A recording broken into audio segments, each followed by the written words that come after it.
ప్రతిపక్షాలపై ప్రధాని మోదీ తీవ్ర ఆరోపణలు చేశారు సార్. విపక్ష నేతల్లో అత్యధికులు అవినీతి పరులే, అందుకే వాళ్ళు 130వ రాజ్యాంగ సవరణను వ్యతిరేకిస్తూ ఉన్నారు. జైలు లేదా బెయిల్పై ఉన్నవారే విపక్ష నేతల్లో ఎక్కువ మంది ఉన్నారు అంటూ మోదీ కమెంట్ చేశారు సార్. ఏంటి సార్? మోడీ చెప్పింది కరెక్టే కదా. ఎందుకంటే ఆయన ప్రభుత్వం వచ్చిన తర్వాత సిబిఐ ఈడీ కేసులు పెట్టిన వాళ్ళు 90% ప్రతిపక్ష నాయకులే కదా. అదే చెప్తున్నాడు. Is telling the numerical fact కదా. సో తమ ప్రభుత్వం వచ్చినాక ప్రతిపక్ష నాయకులు మేము లోపలేస్తున్నాం, ఇది కదా చెప్తున్నది. లోపల వేసడం మొత్తం మాకు సంతృప్తి చెందడం లేదు, వాళ్ళని పదవులు కూడా తొలగించాలి, ఇది ఓపెన్గా మోడీ చెప్తున్నాడు.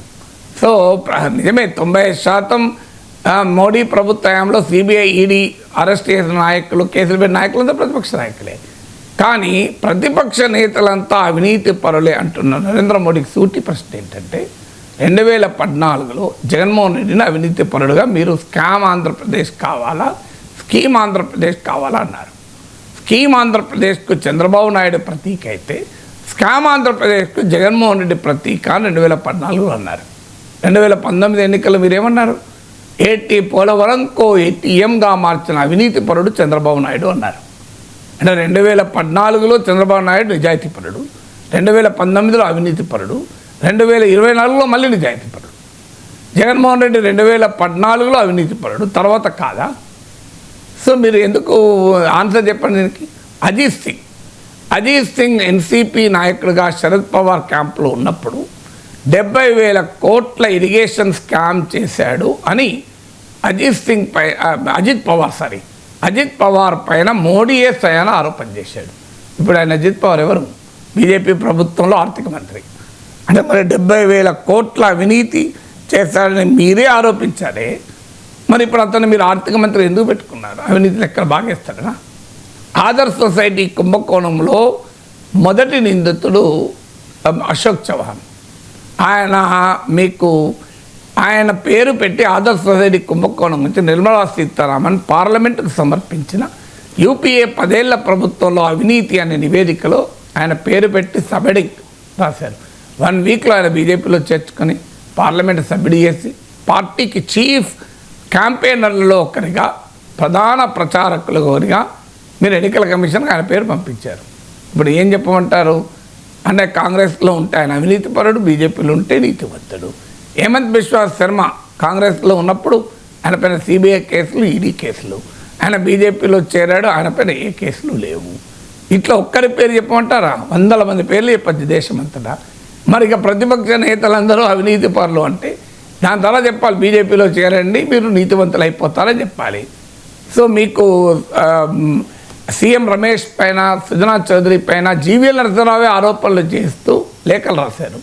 ఇప్పుడు జీవీఎల్ నరసింహారావు బీజేపీలో ఉన్నాడు, సీఎం రమేష్, సుజనా చౌదరి కూడా బీజేపీలో ఉన్నారు. అంటే ఏమైంది మరి ఇప్పుడు? సో మీకు కేసీఆర్ అవినీతి పరుడు, ఆయన కొరకు జైల్లో రూమ్ రెడీ ఉంది అని అన్నారు. కేంద్ర ప్రభుత్వం ఇప్పటి వరకు కేసీఆర్ పైన ఏ కేసులు పెట్టి నాకు చెప్పవాలండి? జగన్మోహన్ రెడ్డి 11 ఏళ్ళుగా బెయిల్ మీద ఉన్నాడు సిబిఐ ఈడీ కేసుల్లో. ఏ కేసు ఒక్క అడుగైనా ముందుకెళ్ళిందో చెప్పమనండి. ఎందుకు వెళ్ళడం లేదు? దాని రీజనింగ్ ఉండాలి కదా, అందరికి అర్థమవుతుంది కదా. సో మీరు యూపీఏ ప్రభుత్వంలో అనేక అవినీతి ఆరోపణలు చేశారు. 2G ఎక్స్పెక్ట్ కేసు దేశమంతా తిరిగి 2G కుంభకోణాన్ని రాజకీయంగా వాడుకొని ప్రధానమంత్రి అయ్యారు. 2G కుంభకోణంలో ఎవరికి శిక్ష పడింది చెప్పండి? ఆఖరికి జడ్జి ఏమన్నాడు, నేను ఉదయం 10 నుంచి 5 వరకు ఏళ్ళ తరబడి ఎదురు చూశాను, ప్రాసిక్యూషన్ వారు ఏదైనా మెటీరియల్ తెచ్చి ప్రూవ్ చేస్తారేమోనని. కానీ ఏది ప్రూవ్ చేయలేకపోవడం వల్ల ఎవరూ దోషులు కారని నేను తీర్పు చెప్పాల్సి వస్తుందని ఆవేదన వ్యక్తం చేశాడు. మరి ఎందుకు ప్రాసిక్యూషన్ వదిలేసింది 2G కేసు? కాంగ్రెస్ పార్టీ నాయకులే కదా దాని మీద ఆరోపణలు ఉన్నాయి, ఎందుకు వదిలేశారు? అందరూ తెలుసు కదా, దాంట్లో డిఎంకే వాళ్ళు కూడా ఉన్నారు. డిఎంకే వాళ్ళని లోపలే తెలుసుకోలేదు, ఎందుకంటే వాళ్ళు రేపు ఎప్పుడన్నా ఉపయోగపడతారేమో కాదా ఇది? సో ఇంత బహిరంగంగా జరుగుతుంటే మీకు ఉద్ధవ్ ఠాక్రే వెనకాల ఉన్నప్పుడు శివసేన ఎమ్మెల్యేల పైన సిబిఐ కేసులు, ఈడీ కేసులు. వాళ్ళు ఏక్నాథ్ షిండే నాయకత్వంలో తిరుగుబాటు చేశారు, కేసులు ఏమి కదలికలేదు, మెదలికలేదు. సో దీస్ ఆర్ ఆల్ ఒక్కటి కాదు కదా ఎగ్జాంపుల్స్. మధ్యప్రదేశ్లో వ్యాపం కుంభకోణం, దాన్ని ఇంతవరకు ఏమైనా ఇన్వెస్టిగేట్ చేశారా? మొత్తం దానికి పెట్టారు కదా. ఇప్పుడు యూపీఏలో అనేక కుంభకోణాల పేర్లు చెప్తారు, ఇందులో ఎవరికి ఎక్కడ శిక్ష పడిందో చెప్పండి. మీరు 2G కుంభకోణం ఎవరికి శిక్ష పడలే, స్పెక్ట్రమ్ కుంభకోణం, కామన్వెల్త్ క్రీడల కుంభకోణం, మీకు ఆదర్శ్ సొసైటీ కుంభకోణం, అలాగే మీకు హవాలా కుంభకోణం, కేతన్ పరేఖ్, హర్షద్ మెహతా కుంభకోణాలు, చరిత్రలో టెలికాం కుంభకోణాలు, ఎన్ని కుంభకోణాలు ఎవరిని మీరు లోపలేశారు? ఏ కాంగ్రెస్ నాయకుడిని జైల్లో పెట్టారు చెప్పండి? అంటే ఇది క్విట్ ప్రోకోనా? మీరు అధికారం ఉంటే వాళ్ళు మిమ్మల్ని ఏమన్నారు, వాళ్ళ అధికారం ఉంటే మిమ్మల్ని అన్నారు, మీరు అధికారం ఉంటే వాళ్ళని అన్నారు. ఇది కలము జరుగుతున్న వ్యవహారమే కదా. ఏ కుంభకోణంలో ఏ కాంగ్రెస్ నాయకుని మీరు లోపలేశారు చూడండి. అమిత్ షాను చిదంబరం హోంమంత్రిగా జైలుకు పంపాడు కనుక అమిత్ షా కూడా చిదంబరంలో ఒకరోజు జైలుకు పంపి సంతృప్తి చెందాడు తప్ప మీరు ఎవరికి శిక్ష పడ్డా నాకు చెప్పండి ఇందులో. సో మరి ఇక్కడ కళ్ళ ముందు కనబడుతున్నాయి కదా మీరు అవినీతి పార్టీలుగా ఆరోపించిన వాళ్ళు. కర్ణాటక అసెంబ్లీ ఎన్నికల్లో, కర్ణాటక ఎన్నికల్లో ఒకసారి చూడండి మీరు, దేవగౌడ కుటుంబాన్ని మోడీ అవినీతి కుటుంబంగా ఎంత అభివర్ణించారో చూడండి. మళ్ళీ అలా జేడీఎస్ ఎవరితో ఉంది? ఎన్డీఏలో లేదా? అంటే మీరే అవినీతి పనులను ఆరోపిస్తారు, మళ్ళీ మీరే ఎన్డీఏలో చేర్చుకుంటారు. సో ఇంత బహిరంగంగా జరుగుతున్న వ్యవహారం కదా ఇదంతా.